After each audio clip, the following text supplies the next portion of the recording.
ఓం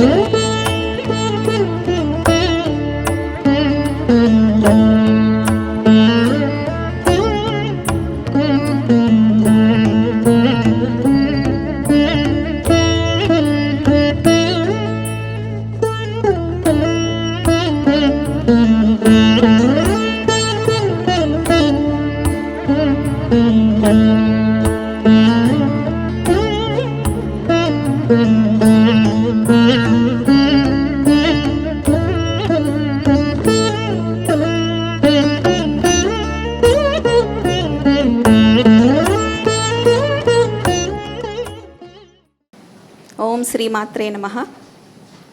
అందరికీ నమస్కారం అండి. ఈనాటి సభ మనం అమృత గారు ఒక శ్లోకం పాడతారు, ప్రార్థనా గీతం. దాంతో మొదలు పెడదాం. వందే సర్వసురాదిభిర్నిగదితాం లోకప్రసిద్ధాం ప్రభాం శుభ్రాం శాస్త్రపురాణ నాటక మహాకావ్యాది సంచారిణీం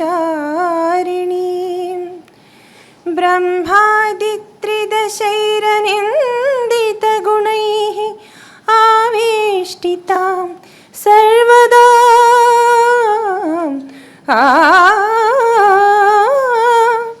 నానాభూషణభూషితాం నతజనాభీష్టప్రదాం భారతీ.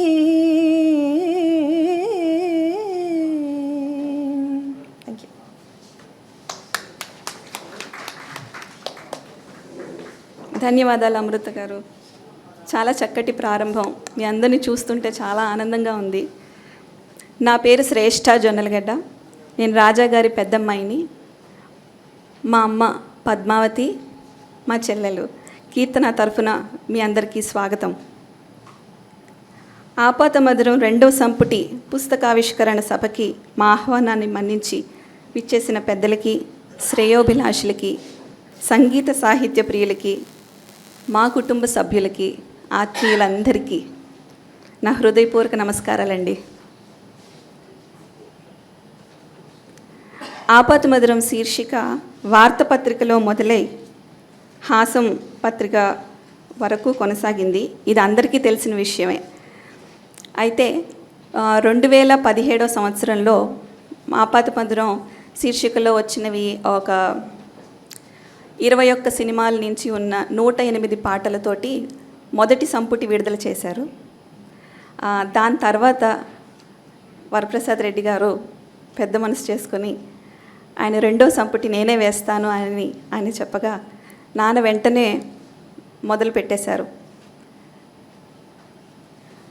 అయితే 2021లో ఆయన అనుకోకుండా కాలం చేయడం జరిగింది. కాబట్టి నేను ఆయన పుస్తకం కరెక్షన్స్ బుక్ తీసి చూసేటప్పటికి పయనించే ఓ చిలుక ఎగిరిపో పాడైపోయిన గూడు దగ్గర పెన్సిల్ ఆపి ఉంది. ఇంకా బాధ్యత నాదే కదా. నేను వరప్రసాద్ గారి దగ్గరికి వెళ్ళి, అంకుల్ నేనే కరెక్షన్ చేస్తాను, నేనే చేస్తాను, మీరు ఇంకెవరికి ఇవ్వద్దు, ఎవరి చేత చేయిస్తానంటే అది నేను చేస్తాను. ఆయన ఏమీ అనలేదు. అంటే నా మీద నమ్మకం, నేనెవరూ తెలియదు కూడా కదా.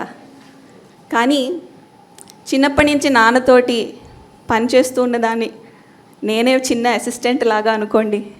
స్కూల్ నుంచి వచ్చేటప్పటికి చెంచులక్ష్మి పాటలన్నీ రాసుంచు, నేను కరెక్షన్ చేయాలి. ఆదివారం వచ్చేటప్పటికి పదబంధం చేసుంచు, మనం లేకపోతే పారెడి పాటలు రాద్దాం. ఇలాగా నన్ను చాలా కలుపుకుంటూ ఇన్వాల్వ్ చేసుకుంటూ మన హాసం పత్రిక కూడా నడిపాం. సో నాన్న జర్నీలో, ఆ ప్రయాణంలో నేను ప్రతి చోట నేనున్నాను. అందుకని నేనే ఈ 2వ సంపుటి చేయడానికి అర్హురాలని నేనే అనేసుకుని ఎవరిని అడగకుండా అంకుల్కి ధైర్యంగా వెళ్ళి చెప్పేసి ఎంత చిన్నదాన్నైనా ఆయన నా మీద నమ్మకం పెట్టుకొని సరే అమ్మ చెయ్యన్నారు. నాకు టైం బౌండ్ ఏం లేదు, ఈ పలానా టైంకి చెయ్యమని ఏమీ అడగలేదు కూడా. చాలా సంతోషం అంకుల్. ఆయన ఆశ్చర్యపోయారు, నువ్వు ఎలా చేస్తావు, అమెరికాలో ఉంటావు, పిల్లలు, పనులు, జాబ్ చేస్తావు ఎలాగంటే అయిపోతుంది అంతే, చేసేద్దాం అనుకున్నాను. అయితే ఈ రెండో సంపుటిలో ఏం చేసామంటే ఆపదమధురం శీర్షికలో మిగిలిన అన్ని పాటలు, అన్ని విశ్లేషణలు కలిపి ఇదే ఆఖరి పుస్తకంలాగా వేశాము. అలా అనుభవం బాగాలేదు, కానీ చూద్దాం విధి ఎలా తీసుకెళ్తుందో. ఈ రెండవ సంపుటిలో 49 సినిమాల నుంచి 49 సినిమాల నుంచి 2099 పాటలు ఉన్నాయి. అయితే 1-2 కలుపుకొని మొత్తం 70 సినిమాలండి. 400 పైచిలకు పాటల తలకు విశ్లేషణ. ఒక చిన్న డిఫరెన్స్ ఉంది, కానీ పార్ట్ 1కి పార్ట్ 2కి. రెండో పార్ట్ వచ్చేటప్పటికి నేను ఒక పాఠకురాల్లా చదవడం మొదలుపెట్టాను. అప్పుడు కొంచెం అవుట్డేటెడ్ ఇన్ఫర్మేషన్ లాగా అనిపించింది. నేను ఏమీ మార్పులు చేర్పులు చేయకూడదు కాబట్టి విశ్లేషణలో చిన్న చిన్న అప్డేట్స్, ఎందుకంటే వరప్రసాద్ రెడ్డి గారు చెప్పారు క్యూఆర్ కోడ్ పెడదాము, లేటెస్ట్గా ఉంటుంది, ప్రతి పాట చక్కగా స్కాన్ చేసి చూస్తూ వింటూ విశ్లేషణ చదివితే రసానుభూతి మరీ బాగుంటుంది అనగానే దానికి విశ్లేషణ అప్రోప్రియేట్గా కరెక్ట్గా కుదురుతుందా లేదా అని మట్టుకే నేను ఒక పాఠకురాలిగా చదివి చిన్న చిన్న ఎడిట్స్ చేశాను అంతే, కానీ విశ్లేషణను మాత్రం ఏమీ ముట్టుకోలేదు. ఆ విశ్లేషణ కాగా క్యూఆర్ కోడ్ యాడ్ చేయడం ఒక లేటెస్ట్ అప్డేట్. తర్వాత క్యూఆర్ కోడ్ యాడ్ చేసాం కాబట్టి ఫోటోలు తగ్గిపోతాయే, అయ్యో గ్లామర్ ఏది, పుస్తకంలో గ్లామర్ అంటే పాత ఫోటోలు ఉంటాయి కదా అని అనుకున్నాం. అయితే సినిమా పోస్టర్లు అప్పట్లో ఉన్నవి పెడితే ఎలా ఉంటుందని ఒక ఐడియా వచ్చింది. సో అది కలెక్షన్ చేయడం మొదలుపెట్టాను. సో ఈ 49 సినిమాలు సినిమా పోస్టర్ ఎలా రిలీజ్ అయ్యాయో ఆ సినిమా పోస్టర్ ప్రతి సినిమాకి మేము ఇంక్లూడ్ చేసాం. అవి కాకుండా ఇంకొన్ని ఐకానిక్ పిక్చర్స్ ప్రతి సినిమాకి అది కూడా ఫుల్ పేజ్ లాగా పెట్టాం. సో దట్ కాస్త గ్లామర్ యాడ్ అయింది. తర్వాత కవర్ పేజ్ డిజైన్, దాని మీద ఏదో నాన్నతోటి ఉన్నప్పుడు ఏదో నా చాదస్తం కూడా రుద్దేసి కవర్ పేజ్ డిజైన్ కూడా చేయడం జరిగింది. సో ఇది నా పాత్ర, విశ్లేషణని ముట్టుకోకుండా నాన్నగారు చేసింది అలాగే ఉంచుతూ ప్రస్తుతానికి అప్డేట్ చేస్తూ లేటెస్ట్గా కొంచెం యాడ్ చేసి ఈ మాత్రం చేయగలిగానండి.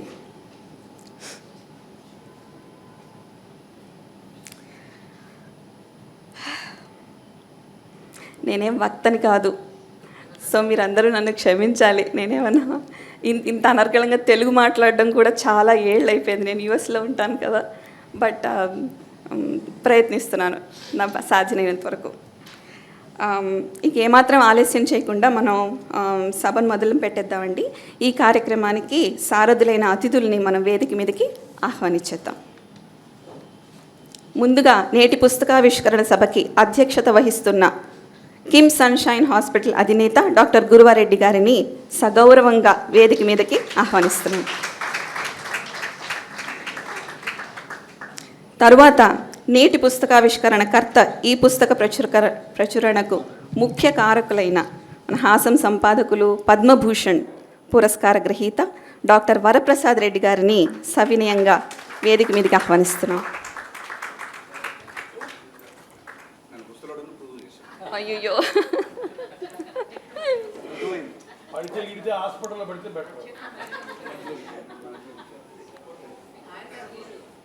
మీరు అధ్యక్షతలు మీరు మధ్యలో కూర్చోండి. ఏ సమయంలోనైనా మా నాన్నగారికి కానీ నాకు కానీ పాటలకు సంబంధించిన ఆడియోలు అందించి నిరంతర నిస్వార్థ సంగీత సేవకులు, అతి మొహమాటస్తులు మధుసూదన్ శర్మ గారిని హృదయపూర్వకంగా వేదిక మీదకి ఆహ్వానిస్తున్నానండి. చేపట్టు.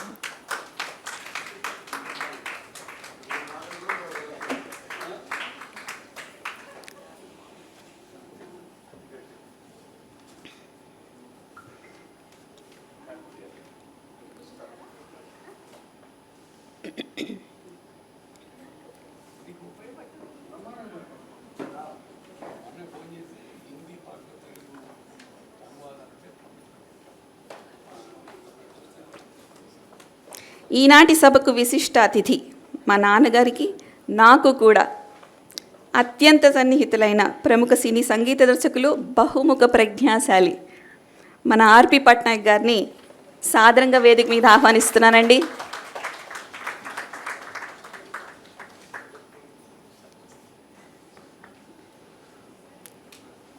తర్వాత మా నాన్నగారికి కాదు, మాకు కూడా అత్యంత ఆత్మీయులు, స్నేహితులు అయిన తెలుగు విశ్వవిద్యాలయం retired professor, silicon Andhra university Telugu శాఖ అధ్యక్షురాలు, కేంద్ర సాహిత్య అకాడమీలో ఎగ్జిక్యూటివ్ బోర్డు మెంబర్, ప్రముఖ రచయిత్రి డాక్టర్ సి మృణాలిని గారిని సగౌరవంగా మరొక్కసారి మీ అందరి కరతాళ ధ్వనులతో వేదిక మీదకి ఆహ్వానిస్తున్నాం. Thank you.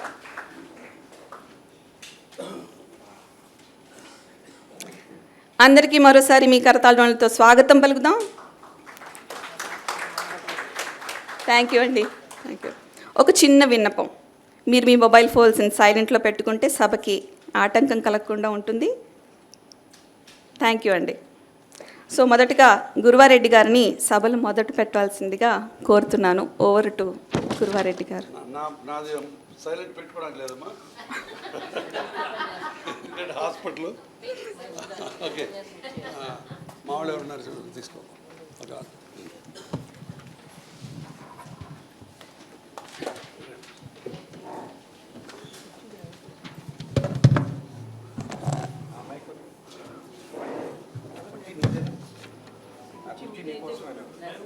రండి మీరు ఇక్కడ శ్రేష్ఠ. మీరు రాజా గారిని రిప్రజెంట్ చేస్తున్నారు. బాగా కూర్చోండి. గుడ్ మార్నింగ్ అండి. మీ అందరూ ఈరోజు ఉదయం ఇక్కడికి రావటం మా అందరికీ ఆనందం. హాస్పిటల్కి వచ్చినందుకు ఆనందం అని చెప్పకూడదు. మా డాక్టర్లకి ఏంటంటే కర్మ మళ్ళీ కలుద్దాం అంటానికి కూడా లేదు. బట్ ఇది ఆడిటోరియము ఒక ప్రత్యేక పర్పస్ కోసం వచ్చాం కాబట్టి ఇది ఆనందకరమైన విషయం. ఈ ఆడిటోరియంలో ఒక చరిత్ర ఉంది. మాకు పాత హాస్పిటల్ ప్యారడైజ్లో కిమ్స్ హాస్పిటల్ ఉండేది. అది శాంత ఆడిటోరియం. వరప్రసాద్ రెడ్డి గారి అమ్మగారి పేరు పెట్టుకొని అద్భుతమైన ఫోటో పెట్టుకొని ఆ ఆడిటోరియంలో 12 ఏళ్ళు ఎన్నో మంచి ప్రోగ్రామ్స్ చేసాం. ఇక్కడికి వచ్చిన తర్వాత ఆ అమ్మ పేరు తీసేసి మా బావమరిది పేరు పెట్టాల్సి వచ్చింది. ఎందుకంటే పాప మా బావమరిది మమ్మల్ని అందరూ వదిలేసి చాలా చిన్న వయసులో చనిపోయాడు. తర్వాత వాడు హాస్పిటల్కి కొంత మాకు కిమ్స్ హాస్పిటల్ ఇచ్చేశాడు. అందుకని ఆ సందర్భంగా వాడి పేరు కొన్నాళ్ళు తలుచుకుందామని పెట్టుకున్నాం. శాంతమ్మ గారి పేరుతో ఇంకా పెద్దవి చేయాలని కోరిక ఉంది. అప్పుడు శాంతమ్మ గారి పేరు పెట్టుకుంటాం. సో ఈ ఆడిటోరియంలో హాస్పిటల్లో కాకుండా బోల్డన్ని సంస్కృత కార్యక్రమాలు కూడా జరుగుతుంటాయి. నా పుస్తకం కూడా నెల రోజుల కింద ఇక్కడే రిలీజ్ చేసాం. సో ఈ సభకి మీ అందరికీ ఆహ్వానం. కరెక్ట్గా మళ్ళీ 10-25 నిమిషాలకి ఇక్కడి నుంచి వెళ్ళిపోవాలి, లేకపోతే నాకు ఆపరేషన్ థియేటర్ నుంచి పేషెంట్లు ఇక్కడికి వస్తారు. ఓకే, కాబట్టి వచ్చేస్తారు. సో ఇక్కడ ఉన్న వాళ్ళందరూ నాకు ఆత్మీయులే. శ్రేష్ఠ గారు 4 రోజుల కింద పరిచయం. వరప్రసాద్ రెడ్డి గారు నాకు భావరికం రెండూ ఉన్నాయి. ఓకే, మేము ఇద్దరం పక్క ఇళ్ళు. ఇంకా పట్నాయక్ చెప్పక్కర్లేదు. పట్నాయక్ వెళ్ళి పైకి వెళ్ళి తలుపు కొట్టొచ్చాడు కోవిడ్లో మా హాస్పిటల్ ద్వారా. కానీ ఆయన ఇంకా జనాలకు అవసరం కాబట్టి దేవుడిని వెళ్ళి వెనక్కి వెళ్ళు అని చెప్పి వెనక్కి పంపించాడు. ఓకే, శర్మ గారు నాకు నా ఫోన్లో సాంగ్ శర్మ గారు అని పెట్టుకుని ఉంటా. ఏ అవసరం వచ్చినా శర్మ గారికి ఫోన్ చేస్తా. 3 రోజుల కింద అమెరికా నుంచి ఫ్రెండ్స్ వచ్చారు సంక్రాంతికి. వాళ్ళకి హిందీ పాటలు తెలుగులో పెట్టి ఒక క్విజ్ పెడదామని కోరిక కలిగింది. అప్పుడు శర్మ గారికి ఫోన్ చేస్తే ఆయన పాటలన్నీ పంపించారు. సో చాలా థ్యాంక్స్ సార్. ఇంకా మృణాలిని నాకు స్నేహితురాలు, మా గురువు గారు. సిలికాన్ ఆంధ్రలో నేను తెలుగు చేసినప్పుడు మా గురువు గారు. సో ఇంత మంచి సభకి వీళ్ళందరూ ఇలా ఉంటారు శోభామాన్యం. సో నెక్స్ట్ ఇప్పుడు పుస్తకావిష్కరణ మధుసూదన్ శర్మ గారికి అంకితోత్సవం. సో ఆవిష్కర్త వరప్రసాద్ రెడ్డి గారు. సో వరప్రసాద్ రెడ్డి గారు ఈ పుస్తకాన్ని శర్మ గారికి ఇస్తారు.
మృణాలిని గారి పుస్తక పరిచయం. మృణాలిని పుస్తక పరిచయానికి కరెక్ట్ న్యాయం చేకూరుస్తుంది. మొన్న నా పుస్తకం దాంట్లో యనమూరి వీరేంద్రనాథ్ గారు ఒక జోక్ చెప్పారు. ఆయన సీనారాయణ రెడ్డి గారిని అడిగారంట, సార్ ఇన్ని పుస్తకాలకు ముందు మాట రాస్తారు మీరు, ఎన్ని చదువుతారా అని. ఎందుకయ్యా 30 పేజీ 40 పేజీ తీసి అక్కడ సావిత్రి అన్న పేరు కనపడింది అనుకో, సావిత్రి పాత్ర చాలా ఉదాత్తంగా చిత్రీకరించాడు అని రాస్తే చాలు అని. బట్ మృణాలిని అట్లా కాకుండా పుస్తకాన్ని చక్కగా చివరిదాకా చదివి పరిచయం చేస్తుంది. కాబట్టి she is the right candidate. Mrinalini. సభకు నమస్కారం. వేదిక పైన ఉన్న వారిలో శ్రేష్ఠ కొత్తగా చూస్తున్న అమ్మాయి మొన్న చూశానంతే, మొన్న మొదటిసారి. మధుసూదన్ శర్మ గారిని చాలా కాలం తర్వాత చూస్తున్నందుకు చాలా ఆనందంగా ఉంది. నేను వరల్డ్ స్పేస్ రేడియోలో పనిచేస్తున్నప్పుడు మీకు అందరికీ లాగే ఎవరికి ఏ సందేహం వచ్చినా అడిగినట్టు మేము కూడా మధుసూదన్ శర్మ గారి సలహాలను, సూచనలను, సహకారాన్ని చాలాసార్లు అందుకున్నాం. అందువల్ల అలాగే ఆర్పి పట్నాయక్ గారు మాకు వరల్డ్ స్పేస్ రేడియోకి చాలా చక్కని ఇంటర్వ్యూ ఇచ్చారు. కాబట్టి సరే, వరప్రసాద్ రెడ్డి గారు, గురువారెడ్డి గారి గురించి నేను కొత్తగా చెప్పేది ఏమీ లేదు. 25 ఏళ్ల పరిచయం. ఇప్పుడు ఈ పుస్తకం మీద మాట్లాడాలంటే నిజానికి ఆపాత మధురాలు మొట్టమొదటి సంపుటి మీద కూడా నేనే మాట్లాడాను. అందుకని ఒకసారి మాట్లాడేసిన దాన్ని మళ్ళీ నన్నే ఎందుకు ఎంపిక చేసుకున్నారో నాకు తెలియదు. మళ్ళీ అలాగే మాట్లాడతానని నాకు అనుమానంగా ఉంది. అది మీరందరూ మర్చిపోవాలని కోరుకుంటూ మీకు శాపం ఇస్తూ ఏం మాట్లాడానో నాకు గుర్తులేదు నిజానికి. కానీ ఉందా? ఈయన ఇక్కడే ఉన్నాడు, గురుబాబు. సరే, ఇటువంటి కొందరిని నేను ఇగ్నోర్ చేసి నేనేం చెప్పదలుచుకున్నాను ఈ పుస్తకం గురించి చెప్తాను. ఈయనకు సావిత్రి కాదు, ఘంటసాల ఉంటాడు అన్ని పేజీల్లోనూ. మొత్తం 436 పేజీల్లోనూ ఉండేవాడు ఎవరంటే ఘంటసాల. కాబట్టి రాజా గారికి ఇంకెవరి పేర్లు అక్కర్లేదు, ఘంటసాల గారి పేరు ఒకటి ఉంటే చాలు. ఆ తర్వాత రాజేశ్వరరావు గారు ఉండాలి. సరే, వాళ్ళిద్దరినీ ఎంతగా వీలైతే అంతగా ఆయన వాడుకున్నారు ఆ 2 పేర్లని. అయితే ఇక్కడ ఆయన ఒక పదం వాడారు. అంటే నేను మొత్తం సారాంశం మాత్రం చెప్తాను. ఒక్కొక్క పాటకి ఏం రాశారు అని చెప్పడంలో అర్థం లేదు. ఆ అమ్మాయి ఇందాక చెప్పినట్టు 49 సినిమాల నుంచి 299, అదేదో బాటా రేట్లాగా ఉంది. 50 సినిమాలు 300 పాటలు అయితే బాగుండేది. ఎవరైనా రౌండ్ ఆఫ్ చేస్తారు, వీళ్ళు ఎందుకో రౌండ్ ఆఫ్ చేయలేదు. ఏదో ఒకటి దొరక్కపోయేదా రాజాగారిది, వెతుకుంటే ఇంకో సినిమా దొరుకుండేది ఏదో 1-2 పాటలతో. వాళ్ళు వెతకదలుచుకోలేదు, వీళ్ళు బాటా చెప్పులే వేసుకుంటారని దీనివల్ల నాకు రుజువు అయింది. అయితే ఇన్ని పాటల గురించి చెప్పడంలో అర్థం లేదు. కాబట్టి అసలు రాజాగారు ఎందుకు ఇలాంటి పుస్తకాలు రాశారు అన్నది నేను ఆలోచించాను. ఆయన భలే అమ్మాయిలు సినిమా పాటల గురించి రాస్తున్నప్పుడు ఒక మాట వాడారు, మనకు శ్రవణ సంస్కారం కనుక ఉంటే శృత పాండిత్యం సినిమా పాటల ద్వారా అబ్బుతుంది అని. ఆ ఒక్క వాక్యమే మొత్తం పుస్తకానికి కీలకమని నేను అనుకుంటా. అంటే మనకు నిజానికి సినిమా పాటలు వినేవాళ్ళు చాలామంది పండితులు కారు, సంగీతంలో కానీ సాహిత్యంలో కానీ రెండిట్లోనూ కారు. కానీ వాళ్ళు సినిమా పాటల్లో ఒక ఆనందాన్ని వెతుక్కుంటారు, ఆనందిస్తారు, దాన్ని మనసుకు పట్టించుకుంటారు, చాలా ఇతరులకు చెప్తారు, ఇతరులతో పంచుకుంటారు. దానికి వాళ్ళకి ఏముండాలి గుణం అంటే, మనం సినిమా సంగీతం వింటున్నప్పుడు మనకు ఉండాల్సిన గుణం ఏమిటి? అది ఒక్క మాటలో చెప్పారు ఆయన, శ్రవణ సంస్కారం. మనకు వినడం అనేది రావాలి, ఆ సంస్కారం అనేది మనలో ఉండాలి. మామూలుగా సంస్కృతంలో చెప్పాలంటే ఇది సహృదయ అంటారు సంస్కృతంలో. ఆ సహృదయత మనలో ఉండాలి. అది ఉన్నప్పుడు ఏమవుతుందంటే, ఆ శ్రవణ విన్నప్పుడు ఏ విషయాలని ఆ పాట నుంచి మనం గ్రహించాలి అని తెలిసి ఉండడం శ్రవణ సంస్కారం. కాబట్టి నేను ఒక పాట వింటున్నానంటే దానిలో సంగీతం ఎందుకు బాగుంది, సాహిత్యం ఎందుకు బాగుంది, అందులో ఉన్న మెలకువలు ఏమిటి, ఆ సంగీత దర్శకుడుకున్న ప్రత్యేకమైన ప్రతిభ ఏమిటి, ఇవన్నీ కూడా నేను ఆలోచించగలిగి నేను జీర్ణించుకోగలిగితే, దానిని నేను అర్థం చేసుకోగలిగితే నాకు శ్రవణ సంస్కారం ఉన్నట్టు. అది పెంచుకుంటూ పోతే, మనం వింటూ పోతే మనకు తెలియకుండానే మనకు శృత పాండిత్యం కూడా వచ్చేస్తుంది. అంటే మనకు తెలియకుండానే సంగీతం గురించి సాహిత్యం గురించి ఇంతకుముందు లేని ఒక పాండిత్యం మనకు అబ్బుతుంది. ఈ ఒక్క వాక్యమే ఈ మొత్తం పుస్తకానికి కీలకమని నేను అనుకుంటా. రాజాగారి పుస్తకంలో చేసిన పని అదే. ప్రతి పాటకు సంబంధించి ఆయనకు సంగీతం తెలిసినంతగా సాహిత్యం తెలియదు. సంగీతం విషయంలో ఆయన మాస్టరు, నిజంగానే మాస్టర్ రాజానే ఆయన. ఇక్కడ సంగీతంలో మొట్టమొదటి సంగీతం తీసుకుని ఆయన అసలు పాట మొదలెట్టినప్పుడే ఆయన ఎలా మొదలెడతారు, పాటతోనే మొదలెడతారు. ఒక్కొక్క పాటకి రాస్తున్నప్పుడు కొన్ని సినిమాల్లో అన్ని పాటలు రాశారు, కొన్ని సినిమాల్లో కొన్ని పాటలు మాత్రమే ఎంపిక చేసుకొని రాశారు, తనకు బాగా మనసుకు పట్టినవి. నిజానికి ఆయన ఒక పరిశోధనా దృష్టితో రాస్తున్నాను, ప్రణాళికాబద్ధంగా రాస్తున్నాను అని ఆయన అనుకోలేదు. కానీ అనుకోకుండా ప్రణాళిక కుదిరింది. ఆయనకు తెలుసో తెలియకో ప్రణాళికాబద్ధంగానే రాశారు. ముందు సంగీతం గురించి రాయడం, అందులో ఎవరు సంగీత దర్శకుడు, సరే సమాచారం ఇవ్వడం మామూలే, సంగీత దర్శకుడు ఎవరు, పాట రాసింది ఎవరు, నటీనటులు ఎవరు. ఎందుకంటే సినిమా పాటలు మనం రాస్తున్నప్పుడు సినిమా పాటకు సినిమా కంటే బయట అస్తిత్వం తక్కువ ఉండదు. ఆ సినిమాలోనే దాని అస్తిత్వం ఉంటుంది. దాని నుంచి బయట కూడా అస్తిత్వం ఉండేంత అందంగా మన పాటలు ఎలా తయారయ్యాయి అని చెప్పదలుచుకున్నారు ఈయన.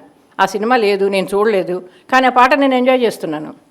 అది ఎందువల్ల సాధ్యమవుతోంది, ఎందువల్ల అవుతోందంటే అందులో సంగీతము సాహిత్యము రెండు ఈ రకంగా కలిసి ఉన్నాయి కాబట్టి, వాటిలోని ప్రత్యేకత ఇది కాబట్టి, ఒక్కొక్క సంగీత దర్శకుడికి తనదైన ఒక బాణీ ఉంది కాబట్టి, ఆ బాణీని పట్టించే లక్షణాలన్నీ రాజాగారికి కరతలవలకం. ఏ సంగీత దర్శకుడిలో ఏ ప్రత్యేకత ఉందో, ఏ రాగాన్ని ఎవరు బాగా కూర్చారో, భాగేశ్వరిని ఘంటసాల అద్భుతంగా చేస్తాడు, భీంపలాసిని మోహన్ని ఎస్ రాజేశ్వరరావు అద్భుతంగా చేస్తాడు. ఈ విషయాలన్నీ ఆయనకు తెలుసు కాబట్టి అవన్నీ ఇందులో పెట్టి సంగీత దర్శకుడి పరంగా ముందు రాస్తారు. అది రాయడం కూడా ఎంత గొప్పగా రాస్తారు. ఈ సంగీత దర్శకుడు ఈ పాటను ఈ రాగంలో కూర్చాడు అని రాయడం మనలాంటి వాళ్ళని చేసే పని. కానీ రాజాగారు ఏం చేస్తారు, ఈ సంగీత దర్శకుడు ఇదే రాగాన్ని మరో పాటలో ఎలా చేశారు, అక్కడికి ఇక్కడికి తేడా ఏమిటి, గ్రహభేదం ఎలా చేశాడు, మోహన రాగంలో మధ్యమం రాకూడదు, రాజేశ్వరరావు మోహన రాగంలో మధ్యమం పెట్టి కూడా ఆయన మోహన రాగ ఛాయలు పోకుండా ఎలా చేశాడు. ఇవి చాలా సూక్ష్మమైన విషయాలు, ఇవి తెలిసి ఉండడం. సాధారణంగా సినిమా పాటలు ఒకే రాగం మీద ఉండనే ఉండవు, అవి కలిపేస్తుంటాయి రాగాల్ని. వాటినన్నిటినీ గుర్తించగల నైపుణ్యం ఆయనకుంది. అందుకని సంగీతపరంగా మనం ఎలా అర్థం చేసుకోవాలో ఆ పాటను అద్భుతంగా రాస్తారు. సాహిత్యపరంగా వచ్చేసరికి ఊరికే సాహిత్యం గొప్పగా ఉంది అని రాయరు. ఎక్కడైనా అరుదైన పదం ఉందా, కొసరాజు, మల్లాది, సముద్రాల సీనియర్, సముద్రాల జూనియర్, ఈ నలుగురు చాలా అరుదైన తెలుగు పదాలు వాడతారు. ఆ పదాలన్నిటినీ ఎత్తిపుచ్చుకున్నారు. ఈ పదాలు ఈరోజు వాడుకలో ఉన్నాయా? మీరు ఆ పాటలు వింటే, ఇందాక అన్నాను కదా సంస్కారము పాండిత్యము అని, ఈ పాటలు వింటే మనకు తెలిసేది అందంగా ఆనందంగా గడిపేయడం కాదు, మన కొత్త పదం వస్తుంది, కొత్త పదం తెలుస్తుంది, మన పద సంపద పెరుగుతుంది. ఎందుకంటే ఈ పాటల్లో వాడిన పదాలకు అర్థం ఏమిటని మనం వెతుక్కుంటాం వెళ్ళి. ఆయన చాలా వాటికి అర్థాలు ఆయనే ఇచ్చారు. ఇంతకుముందు ఎలా వాడారు, ఒక్కోసారి అయితే ఏ కావ్యంలో వాడారో కూడా, మనుచరిత్రలో వాడిన పదం అని కూడా ఇచ్చారు ఒక చోట, ఏ కావ్యంలో ఆ పదం దానిలో వాడారని కూడా ఇచ్చారు. అంటే సాహిత్యానికి సంబంధించింది కూడా ఆయన పరిశోధన చేశారు. నేను పరిశోధనాత్మకంగా రాయలేదు అని చెప్పుకున్నారు ఎక్కడో, కానీ నిజానికి ఆయన సాహిత్య విషయంలో ముఖ్యంగా పరిశోధన చేయకపోతే అనుప్రాస ఎలా వాడారు అనేది అంత బాగా రాయగలిగేవారు కాదు. అంచెనుప్రాస ఆద్యనుప్రాస ఎలా వాడారు అని చాలా పాటల్లో రాస్తారు ఆయన. ఇవన్నీ కూడా అంటే ఒక పాటను అర్థం చేసుకోవడానికి మనలో ఉండాల్సిన సంస్కారం, నేను ఇందాక చెప్పినట్టు సంస్కారం, శ్రవణ సంస్కారం అనేది పెంపొందించుకోవడానికి ఏది కావాలి అనే దాని గురించి రాజాగారు చాలా విపులంగా రాశారు. ఆ తర్వాత ఆయన చెప్పాల్సిన ఇంకో విషయం ఉంది, అంటే ఏ విషయం మర్చిపోరు అనడానికి ఆయనకే తెలిసిన కొన్ని రహస్యాలు ఉన్నాయి. ఒక్కొక్క పాటని నాగేశ్వరరావు రసరాజ తగువారము కాదా ఎలా పాడాడు, ఎలా అభినయించాడు అనే దాని మీద ఒక పారాగ్రాఫ్ అది. ఎందుకంటే ఇది ఘంటసాల కావాలంటే కాగితం పట్టుకొని చూసుకుని పాడొచ్చు. నాగేశ్వరరావు కాగితం చూడడానికి లేదా, ఆయన నటిస్తున్నాడు, చచ్చినట్టు ఆ స్వరాలన్నీ వచ్చి ఉండాలి. నాగేశ్వరరావుకి ఏమో సంగీతం రాదు. అసలు ఎంత గొప్ప నటులో చూడండి, ఒక్క సీన్లో నటించినందుకే నాగేశ్వరరావుకి ఏమైనా ఇవ్వచ్చు. అలాగే జగదేక వీరుని కథలో శివశంకరిలో చేసినందుకు రామారావుకి ఇచ్చేయచ్చు. అంటే ఆ నటన పరంగా కూడా చెప్తారు. ఎందుకంటే సినిమాలో ఒక పాటను మనం చూసి ఆనందిస్తున్నాము అంటే సంగీతం ముఖ్యం, సాహిత్యం ముఖ్యం, మూడవది ఏమిటి, అభినయం. అది కూడా కలిస్తేనే ఆ పాట సంపూర్ణమవుతుంది, సమగ్రం అవుతుంది. అందుకని జగదేక వీరుని కథలో పాటకి రామారావు అయితే రాగ నిర్దేశం దగ్గర కూడా రామారావే కూర్చున్నాడు. ఈ రాగం అయితేనే బాగుంటుందని. పెండ్యాల గారు 2-3 రాగాల్లో చేస్తే భాగేశ్వరే బాగుంటుందని నిర్ణయించింది ఎన్టీ రామారావు.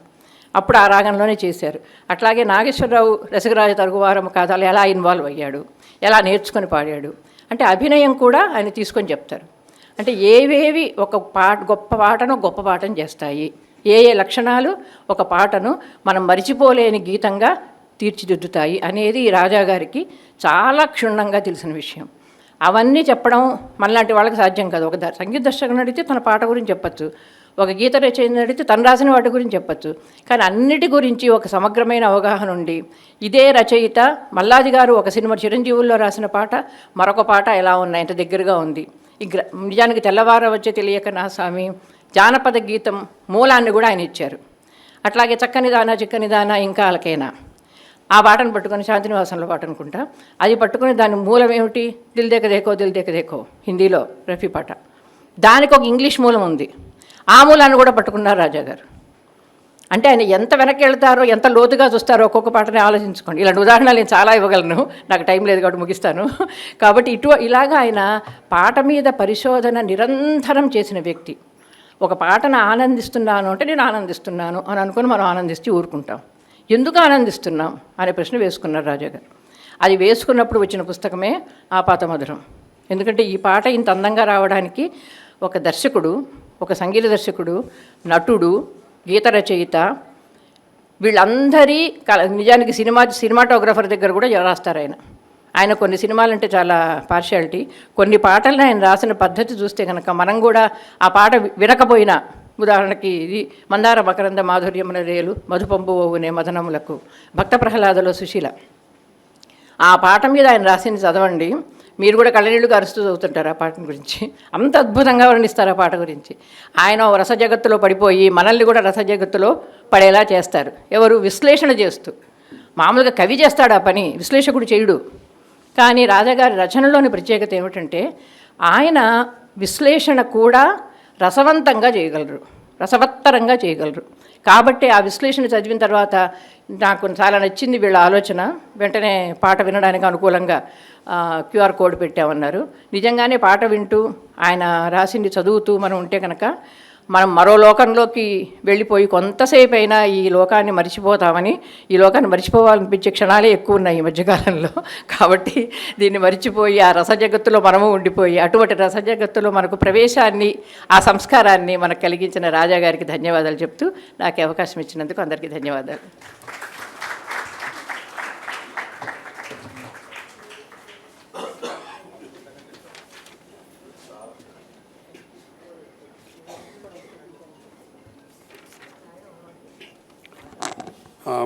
థ్యాంక్స్ మృణాలిని కూడా మాలాంటి వాళ్ళని మనలాంటి సామాన్య మానవులతో ఆమె కలుపుకుంది. అది ఆమె మోడెస్టీకి, ఒక హ్యూమిలిటీకి ఒక నిదర్శనం అనుకుంటాను. కానీ ఆమె రాసిన పుస్తకాలు అద్భుతం. ఆమె రఫీ గురించి ఒక పుస్తకం రాసింది, అది మీకు దొరక్కపోతే నాకు ఫోన్ చేయండి, నేను పంపిస్తా. ఓకే, అద్భుతంగా రాసింది మృణాలిని. సభాముఖంగా మరొకసారి వీరతాడు వేస్తున్నాను. యా, మొన్న అమెరికా నుంచి వచ్చిన ఫ్రెండ్స్కి తలా ఒక కాపీ ఇచ్చాను, వాళ్ళందరికీ చాలా బాగా రాశారు. తాంబూలం ఇస్తారు. ఓకే, యా, ఒకటి నీ పుస్తకాలు మా ఆవిడికి మటుకు చదివినిపించట్లా. ఎందుకంటే ఆ వ్యంగ్యం అలవాటు చేస్తుంది అనుకో, నా బతుకు బస్ స్టాండ్. అందుకని ఆ పుస్తకాలు చెప్పాను. సో ఇప్పుడు ప్రసంగాలు, ఆంధ్రదేశంలో ఎస్పెషల్లీ రవీంద్ర భారతిలో వరద బాధితులు, తుఫాను బాధితులు ఉన్నట్టు ప్రసంగ బాధితులు ఉంటారు. గంటల ప్రసంగం, 10 నిమిషాలు మ్యూజిక్, అంతే. కాబట్టి అలా ఏం చేయము ఇవాళ. నేను సింపుల్గా అరగంటే మాట్లాడతా, ఎందుకంటే ఇది నా ఆడిటోరియం కాబట్టి. ఓకే. సో ఈ ఆపాతమధురం మొదటి సంపుటి నేను నా క్లాస్మేట్ భార్గవి మే ఇద్దరం ఉండి ఆ పుస్తకాన్ని ముందుకు తీసుకొచ్చాం. అది శ్రేష్ఠ మర్చిపోయినట్టుంది. ఓకే. బట్ నేనేంటంటే ఇప్పుడు మనం పెద్దవాళ్ళని చూసి ఇమిటేట్ చేస్తుంటాం. మా పక్కన వరప్రసాద్ రెడ్డి బాబా పుస్తకాల మీద పుస్తకాలు అచ్చొత్తిస్తుంటే నేను కూడా ఉడతా భక్తిగా ఒకటి వేస్తానని ఆ పుస్తకం వేయించాను. అది చాలా పాపులర్ అయింది. అండ్ రాజా గారు నాకు ఆ రకంగా పరిచయం. తర్వాత హాసం ఎడిటర్గా తర్వాత 2-3 సార్లు కలవడం జరిగింది ఆయనతోటి. తర్వాత ఆయన వెబ్సైట్ నాకు చాలా ఇష్టం. అది ఇంకా రన్ అవుతుందని నిన్న మనం ఓపెన్ చేసి చూశాను. కొన్ని ఉంది, వెబ్సైట్ ఓపెన్ అవుతుంది, బట్ దాంట్లో కొన్ని లింక్స్ ఓపెన్ అవ్వట్లేదు. నా సలహా, నా రిక్వెస్ట్, అది వెబ్సైట్ కంటిన్యూ చేయించండి, ప్రొఫెషనల్స్ ఎవరైనా పెట్టి. ఓకే. చాలా చాలా ఇన్ఫర్మేషన్ ఉంది దాంట్లో. ఓకే. యా. తర్వాత ఆ వెబ్సైట్ స్ఫూర్తిగా రాజా గారితో చెప్పాలంటే నేను ఆయన తెలుగు వాళ్ళకి అమీర్ సయాని లాంటి వాడు. బినాకా గీత్మాల్ అమీర్ సయాని మీ అందరికీ తెలుసు. అలాంటి వ్యక్తి ఆయన. ఇంకా కొన్ని రోజులుంటే ఇంకా బోల్డ్ అయిన అద్భుతమైన పుస్తకాలు వచ్చాయి. వరప్రసాద్ రెడ్డి గారు అన్నట్టు 61 to 71 ఇంకొక డికేడు రాసి ఉంటే బాగుండేది. శర్మ గారు మీరెందుకు రాయకూడదు? మేమందరం పక్కన కూర్చొని మీకు మిగతా సపోర్ట్ అంతా ఇస్తాం, మీరు మాట్లాడండి. మీ దగ్గర నుంచే రావచ్చు ఆ పుస్తకం. కాగితం పెన్ కూడా మీరు ఇప్పుడు డిక్టేషన్ చేయండి సార్. సీరియస్గా శర్మ గారు, నేను మనిషిని పెట్టి పంపిస్తాను మీ దగ్గర, మీరు డిక్టేట్ చేసి చెప్పండి, అది ఒక బుక్ వేద్దాం. ఎందుకంటే మీలాంటి వాళ్ళు, రాజా గారు లాంటి వాళ్ళు ఎవ్రీడే కనపడరు మాకు. పుస్తకాలు అచ్చొచ్చడానికి మేము చాలామంది ఉంటాం, బట్ దాంట్లో కంటెంట్ రాయడానికి మీలాంటి వాళ్ళు చాలా అరుదు. సో నేను మా క్లాస్మేట్ భార్గవి కలిసి సంగీత సాహిత్య నైవేద్యం అనే ఒకటి మొదలెట్టాం పాడ్కాస్ట్. దానికి కూడా స్ఫూర్తి ఇవి పాటలు ఇవే. తర్వాత మీరందరూ వచ్చి ఈ పుస్తకాన్ని వెబ్సైట్లో ఓపెన్ చేయడం కానీ, ఈ పుస్తకాన్ని ఆవిష్కరించడం కానీ చాలా గొప్ప విషయం. తర్వాత వాళ్ళ పెద్దమ్మాయి శ్రేష్ఠని సభాముఖంగా అభినందిస్తున్నాను. అమెరికాలో ఉండి ఆ లెగసీని పట్టుకొని వరప్రసాద్ రెడ్డి గారిని కూడా ఇంప్రెస్ చేసి ఇంత బుక్ తీసుకొచ్చిందంటే ఘటికురాలని తప్పక నమ్మక తప్పదు. Okay Shreshtha, continue this legacy. Okay. Yeah. So next Varaprasad Reddy గారు మాట్లాడతారు. అందరికీ నమస్కారం. పుస్తకం గురించి మృణాళి గారు అద్భుతంగా చెప్పేశారు. మిగతా చదివితేనే మంచిది చెప్పడం కంటే. కానీ రాజా గారి గురించి 2 మాటలు చెప్పాలి. ఆయన ఒక అరుదైన వ్యక్తి. ఆయన సినిమా సంగీతం కోసం ఆయన కలవరించారు, పలవరించారు. అది ఆయనకి వ్యసనం. వ్యసనం అనేది చాలా స్ట్రాంగ్ వర్డ్. అంటే ఇక అది లేకుండా ఆయన ఇక ఏది ఊహించలేడు. ఎక్కువ భాగం జీవితంలో చాలా భాగం సంగీతం పట్ల, అదే సినిమా సంగీతం పట్ల చాలా శ్రద్ధగా, చాలా ఓపికగా చాలా సేకరించారు, అవగాహన చేసుకున్నారు. వాటిని తనలో దాచుకోవడమే కాకుండా అక్షరీకరించి జాగ్రత్త చేశారు. అదొక చరిత్ర. మన భారతదేశంలో శాస్త్రీయ సంగీతం అనేది ఒక మహోన్నతమైనటువంటి సంప్రదాయం, మన సంస్కృతిలో భాగం. అది దానికి శాస్త్రం తెలిసి ఉండాలి. అందరూ శాస్త్రం నేర్చుకోలేరు కాబట్టి జనపదంలో లలిత సంగీతం వచ్చింది, జానపదాలు వచ్చినాయి. నాలాంటి పామర్లు విని ఆనందించడానికి ఆ సంగీతం సరిపోతుంది. అంటే శాస్త్రీయం వినొద్దని కాదు, దాన్ని విని ఆనందించేంత పరిణితి లేనప్పుడు లలిత సంగీతం కానీ, జానపద సంగీతం కానీ, సినిమా సంగీతం కానీ. సినిమా సంగీతం కూడా ప్రారంభంలో, సినిమాల ప్రారంభమైన తొలి మరి రోజుల్లో శాస్త్రీయంగానే ఉండేవి. కాలానుగుణంగా శాస్త్రాన్ని అనుసరిస్తూనే, దానికి ఉన్న పరిధులు పరిమితులు పాటిస్తూనే మర్యాదపూర్వకమైనటువంటి కొంత రాగ సంక్రమం చేశారు. అంటే శ్రావ్యత కోసంగా చేయాల్సి వచ్చింది. అలా ఎవాల్వ్ అయ్యి క్రమేణా శ్రావ్యతకే ఎక్కువ ప్రాధాన్యం వచ్చింది. సాహిత్యంలో కూడా చాలా పెద్ద మార్పులు, సినిమా సంగీతానికి కావ్య గౌరవం కల్పించినటువంటి మహానుభావులు మల్లాది రామకృష్ణ శాస్త్రి గారు, దేవులపల్లి కృష్ణశాస్త్రి గారు, సిరివెన్నెల సీతారామ శాస్త్రి గారు, వేటూరి నారాయణ రెడ్డి గారు, దాశరథి, ఇటీవల కాలంలో చంద్రబోస్, అనంత శ్రీరామ్ ఇలాంటి వాళ్ళంతా అద్భుతంగా రాశారు. అయితే ఒక సినిమా సంగీతంలో మనసు పెట్టి దాంట్లో ఉన్న సాహిత్యాన్ని, సంగీతాన్ని, పాడిన వాళ్ళని, అన్నిటికన్నా ముఖ్యంగా ఆర్కెస్ట్రాలో కూడా ఎవరు ఫ్లూట్ వాయించారు, ఎవరు వీణ వాయించారు, ఎవరు సంతూరు, ఆ బిట్ ఎలా ఉంది, ఏ రాగానికి అది ప్రతీకగా అక్కడ పెట్టారు అన్నటువంటి కూలంకషమైనటువంటి చిన్న చిన్న విషయాల్ని ఒడిసి పట్టుకున్నటువంటి వాడు రాజా.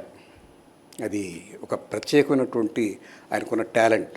అందరం వింటాం, మనం ఒక పాట విన్నప్పుడు పాట బాగుంది అంటాం, దాంట్లో ఎవరు ఫ్లూట్ వాయించారో మన అవసరం లేదు, దానికి ఏ రాగంలో చేశారో కూడా మనకు చాలామందికి అవసరం లేదు. అక్కడక్కడ తరచుగా కొంతమందికి ఓహో ఇది పలానా రాగం కదా అందుకని బాగుందేమో అనుకునే వాళ్ళు ఉంటారు.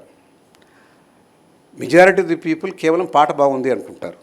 కానీ నిజంగా దాంట్లో ఉన్నటువంటి రసాన్ని అనుభవించాలంటే ఇలాంటి రాజాగారి లాంటి వాళ్ళు చెరుకుని నోట్లో పెట్టి నవిలితే ఎంత రసం వస్తుంటుందో అలా ప్రతి విషయాన్ని, ప్రతి సందర్భాన్ని మృణాల్ గారు చెప్పారు. ఈ పాట నేపథ్యం, ఈ పదం ఎందుకు వాడారు, ఈ పదం ఎందుకు వాడలేదు, రాజేశ్వరరావు గారు మోహనంలో ఎన్ని రకాల వేరియేషన్స్ చేశారు, ఇట్లాంటివన్నీ కూడా ఆయన విశ్లేషించి చెప్పి బార్డర్ లైన్లో ఉన్నటువంటి నాలాంటి వాళ్ళని ఆ సంగీతం పట్ల నెట్టినటువంటి కృషి వారిదే, రాజాగారిదే. అదంత తేలికైన విషయం కాదు. రాసిన వాళ్ళు దాని గురించి పట్టించుకోలేరు, సంగీతం చేసిన వాళ్ళు దాని గురించి మాట్లాడలేదు, పాడిన వాళ్ళు మర్చిపోయారు, నటించిన వాళ్ళు వెళ్ళిపోయారు, వాళ్ళ డబ్బులు వాళ్ళు తీసుకొని. దాన్ని తీసుకొచ్చి దాంట్లో ఉన్నటువంటి సొగసులు, దాంట్లో ఉన్నటువంటి అందాలు, దాంట్లో ఉన్నటువంటి రుచులు మనకు విడమర్చి చెప్పి రాసి చదవండి, వినండి అని చెప్పినటువంటి రాజా వందనీయుడు. తప్పకుండా వారికి మనం ఇవాళ ఇక్కడ లేకపోయినా ఆయన చేసిన కృషికి మనం ధన్యవాదాలు తెలపాలి.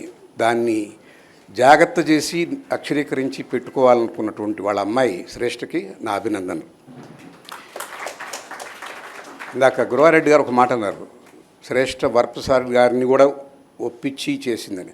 ఆమె ఒప్పించలేదు నన్ను, అసలు ఆయనకే మాట ఇచ్చాను. గత ఆపాత మధురం తొలి వాల్యూమ్ గురవారెడ్డి గారు ప్రచురించినప్పుడు ఆ శాంత ఆడిటోరియంలో, పాత హాస్పిటల్లో నేనే అన్నాను, ఆ సభకు నేను వచ్చున్నాను, మీరు 55 నుంచి 2000 వరకు స్వర్ణయుగం సినిమా సంగీతానికి, వాటి గురించి రాయండి అంటే ఆయన 61 వరకే రాసి నాకు సమయం అయిపోయిందని వెళ్ళిపోయారు.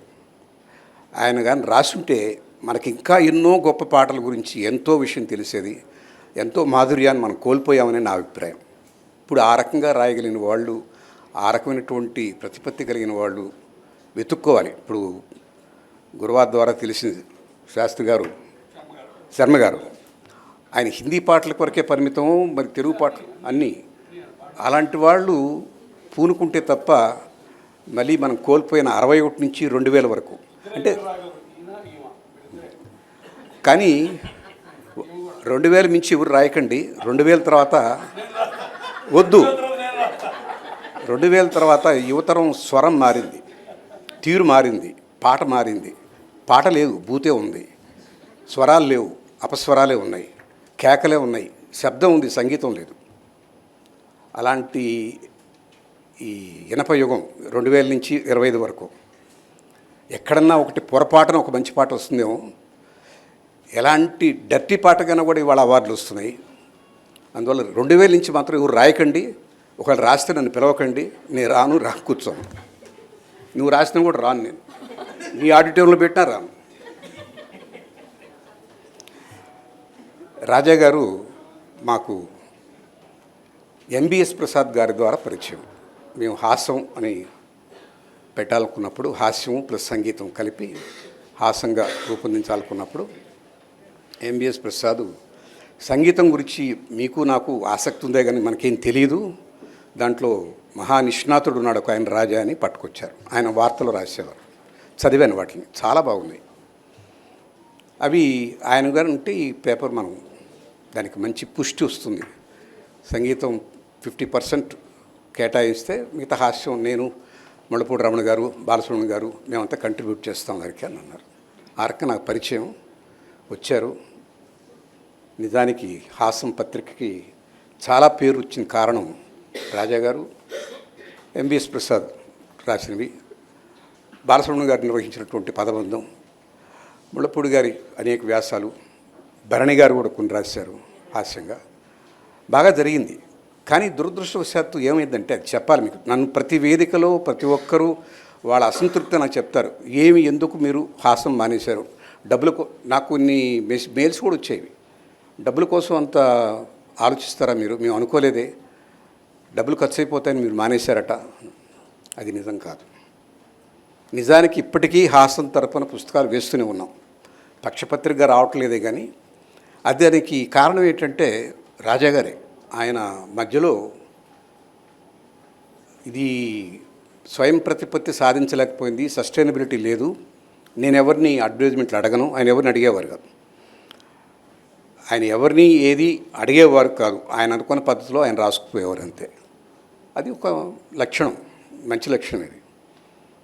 దానికి అడ్వర్టైజ్మెంట్లు వచ్చేవి కావు. సుమారుగా 48 లక్షలు ఖర్చు పెట్టాం, అయినా అది తీరుతెన్ను లేదు. ప్రతి ఒక్కరూ 10 పుస్తకాలు పంపించు, 50 పుస్తకాలు పంపించు, మా స్టాఫ్కి ఒక 40 పంపించు అనేవాళ్ళు. కానీ ఒక్కరు కూడా ₹1 ఇచ్చిన వాళ్ళు లేరు. షాపుల్లో కొనుక్కున్న వాళ్ళే. సెల్ఫ్ సస్టైనింగ్ లేదు కాబట్టి ఎంబీఎస్ ప్రసాద్ గారు దీనికి అడ్వర్టైజ్మెంట్లు ఉండకపోతే కష్టం అని చెప్పని పదే వాళ్ళిద్దరూ, నేను ఇప్పుడు అక్కడికి ఆఫీస్కి వెళ్ళేవాడిని కాదు హాసం, కేవలం నేను దానికి సపోర్ట్గా ఉన్నానే. కానీ నిర్వహించింది వాళ్ళిద్దరే, రాజా గారు, ప్రసాద్ గారు. వాళ్ళిద్దరి మధ్య ఈ ఒత్తిడి స్టార్ట్ అయింది. ఈ పత్రిక నడపడానికి మనం అడ్వర్టైజ్మెంట్ తీసుకురాకపోతే కష్టం, వరప్రసాద్ గారు ఎంతకాలం ఈ భారాన్ని మోస్తారని వాళ్ళు నిర్ణయించుకొని దానికి ఒక ఫుల్ స్టాప్ పెట్టేశారు. అంతేగాని నేను పెట్టింది కాదండి, నేను డబ్బులకి వెరిచి వెళ్ళిపోలేదు, ఇవాళకి హాసం తరఫున ఖర్చు పెడుతూనే ఉన్నా. అయితే రాజాగారు లేకుండా హాసం నడపలేము, ప్రసాద్ గారు లేకుండా హాసం నడపలేము. వాళ్ళిద్దరూ 2 కళ్ళు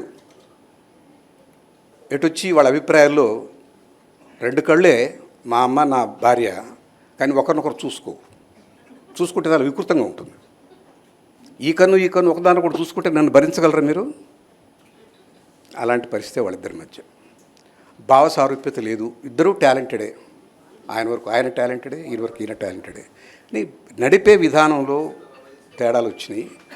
మరి వాళ్ళని నేను సయోధ్య చేసేంత సహనము, సమయం, ఓపిక నాకు లేకపోయింది.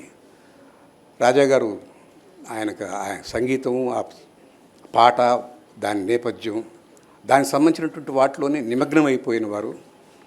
ఆయన దానికోసంగా మిగతా అన్నీ త్యాగం చేసేసారు.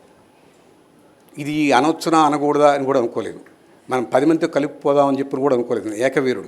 ఏకవీరాన్ని విన్నారు కదా పేరు. అంటే ఏంటంటే ఆయన సామూహిక శక్తి కాదు, తను ఒక్కడే, తను అనుకున్నదే నిబద్ధతగా ఉండేవాడు. తను అనుకున్న నమ్మిన సిద్ధాంతం కోసమే ఉన్నారు ఆయన. అలాంటి వాళ్ళు జీవితంలో చాలా కష్టపడతారు. ఆయన చాలా కష్టపడ్డాడు. బహుశా ఈయన ఏది పట్టలేదు. దానికి పాట తప్పితే కుటుంబం కాదు, మిత్రులు కాదు, సమాజం కాదు, ఎవరితో ఆయన అడ్జస్ట్ కాలేదు. ఆయన వరకు ఆయన పాట దానికే పరిమితమై జీవితం అంతా దానికే అంకితం చేసి జీవించిన వ్యక్తి ధన్యుడే. కానీ కష్టం జరగలేదు, హాసం జరిగి ఉండాల్సింది. ఆయన పట్టుదల వల్ల, ప్రసాద్ ఆయనకున్న భేదాభిప్రాయం వల్ల హాసం నడవలేదు. అయినా ఆయన ఎన్నో దగ్గర పనిచేశారు. వార్తలో ఉన్నారు, మా టీవీలో ఉన్నారు, ఎక్కడెక్కడో ఉన్నారు. హాసం ఆ పత్రిక పేరే ఆయన ఇంటి పేరైంది. అందుకు నాకు చాలా సంతోషం, ఆయన కృతజ్ఞత. ఆయన గుర్చిన గుర్తింపు కూడా హాసం పత్రికతో ఎక్కువగా. సో అలాంటి వ్యక్తులు ఈ సమాజానికి అవసరం. మంచి పాటని, మంచి సందర్భాన్ని, మంచి రసార్ద్ర హృదయాన్ని ఆవిష్కరింపజేయగలిగినటువంటి శక్తిమంతులు ఇలాంటి వాళ్ళు ఉంటే సమాజంలో ఈనాడు ఉన్నటువంటి ఈ రకమైన విపరీత ధోరణులు, ఈ టెర్రరిజం, ఈ అనీజినెస్, అసహనం, ఈ మనం వేదికలెక్కి మాట్లాడే బూతులు ఇవన్నీ ఉండవు. అలాంటి రోజులు మళ్ళీ రావాలంటే 10 మంది రాజాలు పుట్టాలి, పలాంటి శర్మలు పుట్టాలి. అవన్నీ వినగలిగే ఆసక్తి ఆమె చెప్పారు, శ్రవణ సంస్కారం ఉన్నటువంటి మీలాంటి వాళ్ళు కావాలి. అలాంటి రోజులు వస్తాయని ఆశిస్తాను. నమస్కారం.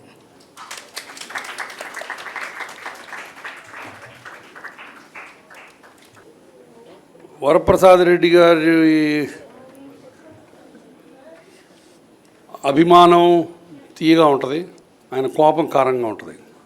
2000 తర్వాత ఉన్న వాళ్ళందరినీ శపించారు, కానీ ఇక్కడ 2000 తర్వాత ఉన్న అద్భుతమైన కళాకారుడు పైన స్టేజ్ మీద పట్నాయక్ ఉన్నాడు, అక్కడ భాస్కర్ భట్లు ఉన్నాడు. ఓకే బావా, తప్పది తప్పు. అప్పుడప్పుడు ఇక్కడ ఉన్నారు, 2 ఉన్నారు గుళికలు. 2000 తర్వాత కూడా మంచి సాహిత్యం ఉంది. బట్ నువ్వు అన్నట్టు కొన్ని వెతుక్కోవాల్సి వచ్చింది అంతే. బట్ ఉంది, మంచి సాహిత్యం ఇప్పటికీ ఉంది, మంచి మంచి పాటలు ఇప్పటికీ వస్తున్నాయి, దొరుకుతున్నాయి. సో ఈ సందర్భంగా భాస్కర్ భట్ల ఒక్కసారి సమోసా పక్కన పెట్టి ఇక్కడికి వచ్చి మంచి సమోసా తింటే మాట్లాడడం కష్టం. ఓకే రండి, ఒక్క 2 నిమిషాలు. భాస్కర్ భట్ల గారు మంచి లిరిసిస్టు, మంచి మంచి సినిమాలకు రాశారు. అంటే అవును వాళ్ళిద్దరు ఇష్టపడ్డారు, వంశీ సినిమా, అటువంటి వాళ్ళు మంచి మంచి సినిమాలు, బొమ్మరిల్లు, చాలా మంచి పాటలు రాశారు భాస్కర్ భట్ల. నిన్ను ఉపయోగించుకుంటున్నాం, ఒక 2 నిమిషాలు మాట. వరప్రసాద్ రెడ్డి గారు తిట్టండి, పర్లేదు. 2000 తర్వాత. అందరికీ నమస్కారం అండి. రాజా గారు నాకు బాగా చాలా ఆత్మీయులు. ఎందుకంటే నేను పూర్వాశ్రమంలో జర్నలిస్ట్గా పనిచేశాను ఈనాడు సంస్థలో దాదాపు 7.5 సంవత్సరాలు. సో అప్పుడు రాజా గారు వార్తలో ఉండేవాళ్ళు. సో ఆ విధంగా రోజు రెగ్యులర్గా కలిసేవాళ్ళం ఆడియో ఫంక్షన్స్లో. ఆయన రాసే రివ్యూలు కూడా బాగుంటాయి, ఆడియో రివ్యూస్. సో ఇప్పుడు ఈ కార్యక్రమం ఆపాదమధురం రాజా గారి పెద్దమ్మాయి శ్రేష్ఠ ఈ పుస్తకాన్ని పూనుకొని వెలువరించడం చాలా గొప్ప విషయం. అలాగే గురువారెడ్డి గారిని, వరప్రసాద్ రెడ్డి గారిని ఎప్పుడో కలిసి ఉంటాను గుర్తులేదు, కానీ చాలా దగ్గరగా చూస్తూ మాట్లాడే అవకాశం. అలాగే శర్మ గారికి నమస్కారం. ఆర్పి గారు, అదే సార్, ఏం మాట్లాడాలన్నా కొద్దిగా కష్టంగా ఉంటుంది. మృణాలిని గారు చాలా బాగా మాట్లాడారు. అందరికీ పేరు పేరున ధన్యవాదాలు తెలియజేసుకుంటూ, ఇందాక గురువారెడ్డి గారు అన్న టాపిక్ వస్తే 2000 సంవత్సరం నుంచి కూడా ఒక 90s 2000 ఆ ఏరియాల్లో ఆ టైంలో వచ్చిన పాటలు విని నేను కూడా సిగ్గుపడుతుంటాను. సిగ్గుపడి అలా సిగ్గుపడకుండా ఈ జనరేషన్ పాటలు వినాలంటే ఏం చేయాలని ఆలోచిస్తూనే రాస్తున్నాం ఈ జనరేషన్లో. ఎందుకంటే ఈ సంవత్సరం కూడా నేషనల్ అవార్డు వచ్చింది, చాలామందికి వస్తున్నాయి ఈ జనరేషన్ ఉన్న వాళ్ళకి. ఒక వేటూరు గారి తర్వాత అశోక్ తేజ్కి కానీ, రావాల్సినంత రాని మా సీతారామ శాస్త్రి గారు కానీ, ఆయన నేషనల్ అవార్డుకి అన్ని విధాలుగా అర్హుడు. ఆయన 2000 సంవత్సరంలో మొన్నటి వరకు ఉండి రాసిన ఆయనే. సో మనం 2000 సంవత్సరం నుంచి నిషేధిస్తే సీతారామ శాస్త్రి గారు నిషేధించాలి, అది అసలు మంచిది కాదు. అలాగే నేను గర్వంగా చెప్పుకునే పాటలు కొన్ని రాశాను. ఒకలాలన ఒక దీవెన అని జోచ్యుతానందారు సినిమాలో కళ్యాణ్ మాలిక్ గారు సంగీతం. ఈ సందర్భంగా ఒక్కసారి ఆ లైన్లు చెప్పి ముగిస్తాను. ఒకలాలన ఒక దీవెన సడి చేయవాయద మాటున తీయ తీయని ప్రియ భావన చిగురించదా పొరపాటున కలబోసుకున్న ఊసులు ఏమైనవో అసలేమో పెనవేసుకున్న ప్రేమలు మెల్లమెల్లగా ఎటుపోయెనో ఒకలాలన ఒక దీవెన సడి చేయవాయద మాటున ఇంతకాలం దాచుకున్న ప్రేమని హాయిని కాలమేమి దోచుకోదు ఇమ్మని పెదవంచు మీద నవ్వుని ఊహించుకోవడం నీ పని నీ మౌనమే మాట్లాడితే దరి చేరుకోదామని ఒక లాలన ఒక దీవెన సడి చేయవాయద మాటున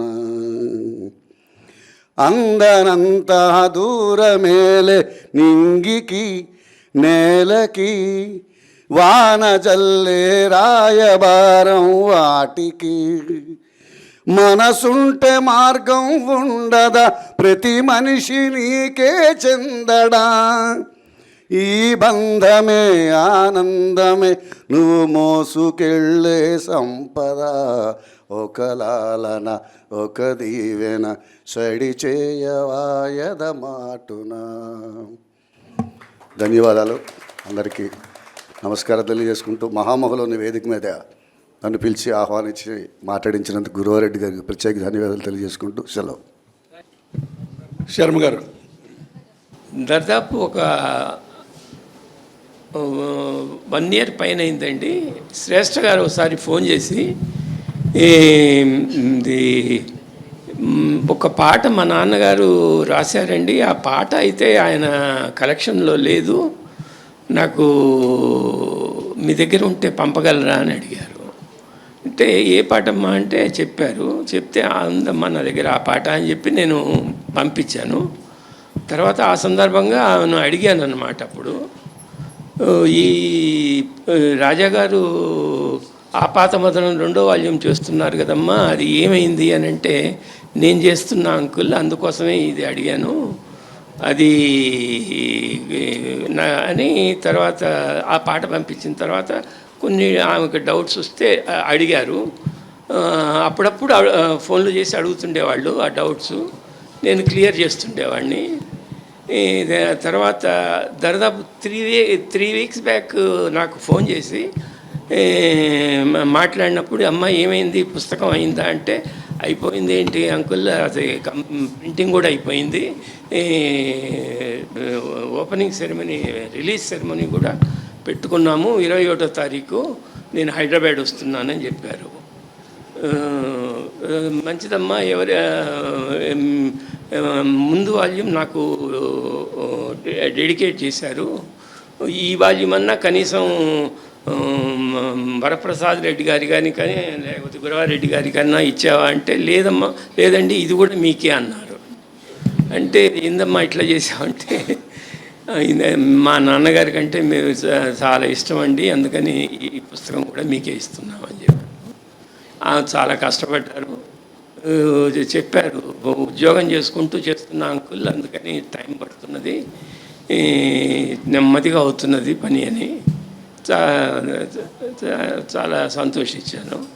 ఈరోజు ఆ కార్యక్రమం జరగటం సంతోషంగా ఉంది.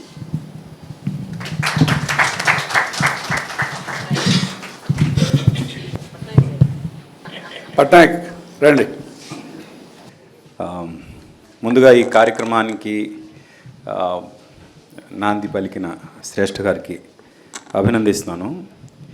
అలాగే ఇక్కడ నాకు పునర్జన్మనిచ్చిన గురువారెడ్డి గారికి, నాకు చాలా ఇష్టమైన వరప్రసాద్ రెడ్డి గారికి, సాహిత్యం అంటే ఏంటి అని మనందరికీ పరిచయం చేసిన మృణాలిని గారికి, అలాగే శర్మ గారికి పేరు పేరున అందరికీ నమస్కారం. నేను అందరికన్నా చిన్నవాడిని, వాళ్ళ పక్కన కూర్చునే అదృష్టం ఇచ్చినందుకు మా తల్లిదండ్రులకు ఫస్ట్ థ్యాంక్స్ చెప్పుకుంటూ,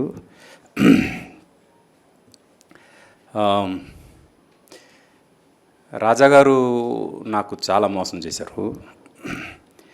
ఆయన వాళ్ళ పెద్దమ్మాయి ఈరోజు ఈ ప్రోగ్రాం చేస్తున్నందుకు ఆయన ఈ చైర్లో ఎక్కడో కూర్చొని ఉంటారు, అందుకు ఆయన చేసిన మోసం నేను చెప్పాల్సిన అవసరం ఉంది. నేను స్వాతిముత్యం సినిమాలో కమల్ హాసన్ లాగా ఆయన స్వామియాజులైతే ఆయన వెంట లిటరల్గా ప్రతిరోజు పడేవాడిని. నాకు మీ హెల్ప్ కావాలి, పాట అనే ఒక ప్రోగ్రాం చేయాలనుకుంటున్నాను నేను. ఆ ప్రోగ్రాంలో అసలు మన సినిమాలో పాట ఎప్పుడు పుట్టింది, ఎలా పుట్టింది అంటే ఆన్ లొకేషన్ సాంగ్స్ పుట్టిన దగ్గర నుంచి ఈరోజు లేటెస్ట్ రికార్డింగ్ టెక్నిక్స్ వరకు టెక్నాలజికల్గా జరిగిన ట్రాన్స్ఫర్మేషను, ఇన్స్ట్రుమెంటల్గా జరిగిన ట్రాన్స్ఫర్మేషను, కంపోజింగ్ పరంగా జరిగిన ట్రాన్స్ఫర్మేషను, అలాగే లిరికల్గా జరిగిన ట్రాన్స్ఫర్మేషన్, మొత్తం ఈ ట్రాన్స్ఫర్మేషన్స్ మొత్తం చెప్దాము ఒక ప్రోగ్రాం ద్వారా. క్రొనాలజికల్గా చెప్దాం అంటే టైం ఫ్రేమ్లో చెప్దాం అని నేను ఒక ప్రపోజల్ పెట్టాను. అది ఆయనకు నచ్చింది. దానికి నేనే యాంకరింగ్ చేస్తాను మొత్తం. అంటే అది ఒక ఆర్కైవ్ లాగా.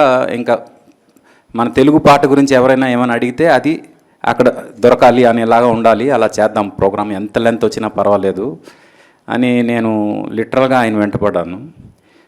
ఐడియా చాలా బాగుంది, తప్పకుండా చేద్దాం అన్నారు. ఆయన అంటూనే ఉన్నారు కానీ నాకు అవకాశం ఇవ్వలేదు, ఇవ్వకుండా వెళ్ళిపోయారు. అందుకు నాకు ఆయన మోసం చేశారు. సార్ మీరు ఎక్కడున్నా ఇది మాత్రం నేను గుర్తుపెట్టుకుంటా. ఎందుకంటే మీకు తెలిసిన ఇన్ఫర్మేషన్ ఏదైతే ఉందో దానిలో కనీసం 5% అయినా ఈ బుక్స్ ద్వారా జనానికి తీసుకొచ్చారో లేదో నాకు తెలియదు. నేనేంటంటే కనీసం ఒక 60-70% అయినా మీ దగ్గర ఉన్న ఇన్ఫర్మేషన్ని ప్రపంచానికి పరిచయం చేద్దామనే ప్రయత్నం చేసి ఆ రోజు మీ వెంట అలా పడ్డాను. కానీ సడన్గా ఒకరోజు మీరు చెప్పకుండా వెళ్ళిపోవడం చాలా బాధేసింది. కొన్ని మీరు రాసినవి కొన్ని ఆల్రెడీ శ్రేష్ఠ గారి దగ్గర పెట్టారు అని చెప్పారు. అవి నేను I will go through them. But what ever said and done, ఇప్పుడు శర్మ గారికి కూడా చెప్తున్నాను సార్, ఏదైనా ఇన్ఫర్మేషన్ ఉంటే మాత్రం దయచేసి లెట్ ఇట్ బి దేర్. అంటే మీ నుంచి నెక్స్ట్ తరాలకి కంటిన్యూ అవ్వడానికి మీ వంతుగా మీరు మ్యాక్సిమం మీరు ప్రపంచానికి ఇచ్చేయండి సార్. మీ తర్వాత తరానికి అది వెళ్ళాలి. వెళ్ళకపోతే అది తప్పు అయిపోతుంది మీ నుంచి. రాజాగారు చేసిన తప్పు మీరు చేయవద్దు. రాజాగారు నాకు చేసిన మోసం మీరు ఎవరికి చేయొద్దు. ఇది ప్రత్యేకంగా నేను చెప్తున్నా. ఎందుకంటే ఇది చాలా అంటే ఆయన జీవితంలో ఎంత డెడికేట్ అయ్యారు పాట కోసం అనేది దగ్గరగా ఉన్న మా అందరికీ తెలుసు. ఇప్పుడు ఇక్కడ సుబ్బారావు గారు, సురేష్ గారు, రవి గారు, భాస్కర్ భట్ల గారు, ఓం గారు, మా అందరికీ క్లోజ్గా చూసాం కాబట్టి మాకు తెలుసు ఆయన దగ్గర ఎంత ఇన్ఫర్మేషన్ ఉందనేది. ఎంత ఇన్ఫర్మేషన్ని ఆయనతో పాటు తీసుకెళ్ళిపోయారన్న ఒక బాధ అయితే డెఫినెట్గా ఉంది. ఆ బాధని నెక్స్ట్ ఎవరైనా అంత ఇన్ఫర్మేషన్ డెఫినెట్గా ఉండేవాళ్ళు తక్కువే ఉంటారు. బట్ డెఫినెట్గా కొద్ది గొప్ప ఇన్ఫర్మేషన్ ఉన్నవాళ్ళు కూడా వాళ్ళ ఇన్ఫర్మేషన్ మ్యాక్సిమం అది ఇది చేయాలి అంటే డాక్యుమెంట్ చేయాలి అనే ఉద్దేశం. ఈ జనరేషన్ అంతా కూడా ఈ బుక్ ఫార్మేట్ కన్నా ఆడియో విజువల్ ఫార్మేట్కి ఎక్కువ అలవాటు పడి ఉన్నారు. అందుకు ఇలాంటి బుక్స్ని ఏవి ఫార్మేట్లోకి తీసుకొచ్చే ప్రయత్నం కూడా చేయాలని వరప్రసాద్ రెడ్డి గారికి నేను ప్రత్యేకంగా కోరుకుంటున్నా. దాని వరకు నేను ఏ రకంగా మీకు హెల్ప్ అవ్వగలను, I'm there sir for this. Thank you very much. Thanks for this opportunity. Thank you.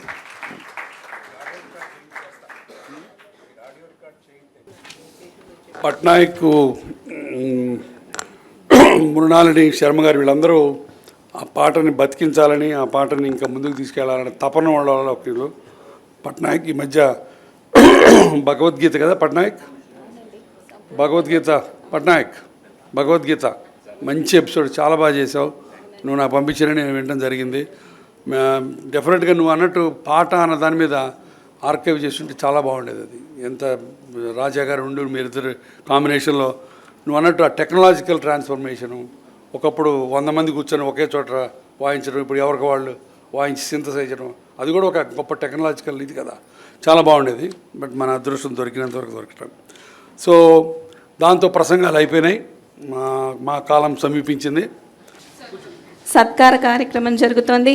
Madhusudan Sharma గారు మా ఆహ్వానాన్ని మన్నించి ఇంత దూరం చాలా కష్టపడి వచ్చారు. చాలా సంతోషం అండి. Thank you very much. Varaprasad Reddy గారు, థ్యాంక్ యూ సో మచ్ అండి. మీ రుణం తీర్చుకోలేను.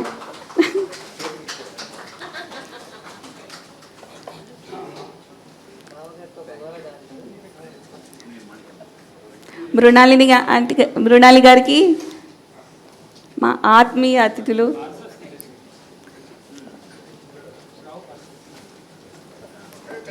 ఇలా ఇలా నిల్చో.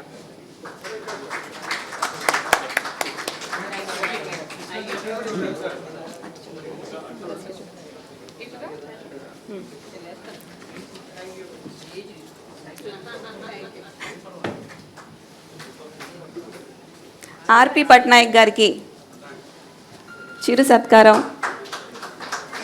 చాలా ధన్యవాదాలండి.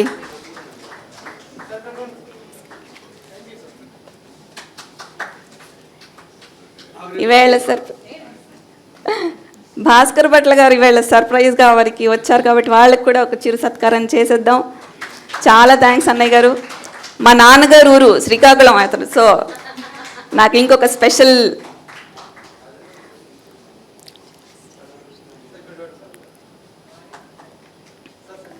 థ్యాంక్ యూ సో మచ్ అండి. Thank you. మరి గురువారెడ్డి గారికి సత్కారం.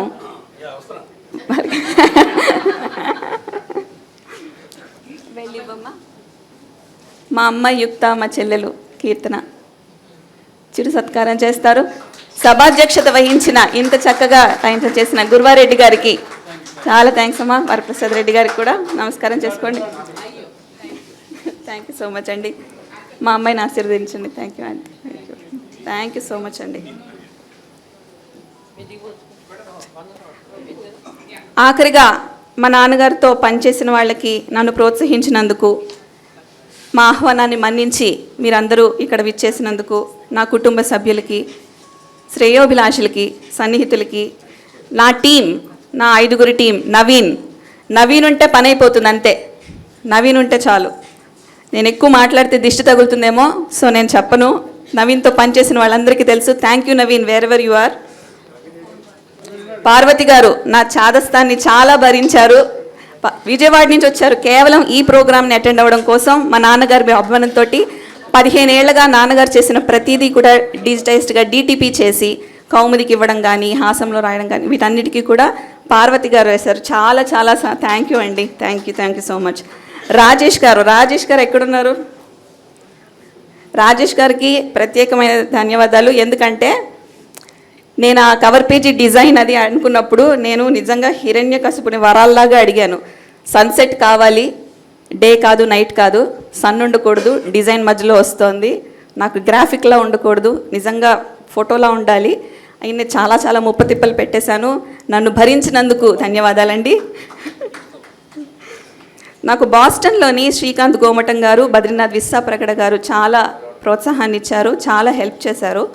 స్వరాలున్న పాటలు నేను మళ్ళీ స్వరాలు విని దాన్ని కరెక్షన్ చేయడం కోసం నాకు సంగీత విద్వాంసుల కనెక్షన్ కావాల్సి వచ్చింది. దానికి శ్రీకాంత్ గోమటం గారు అని వీణా స్పెషలిస్ట్ అనమాట, ఆయన నాకు చాలా హెల్ప్ చేశారు ఈ పాటలు కరెక్షన్ చేయడానికి. థ్యాంక్ యూ అండి. ఇందులో ఫోటోల గురించి ప్రత్యేకంగా చెప్పాలంటే 180 పైచిలుకు ఫోటోలు ఉన్నాయి.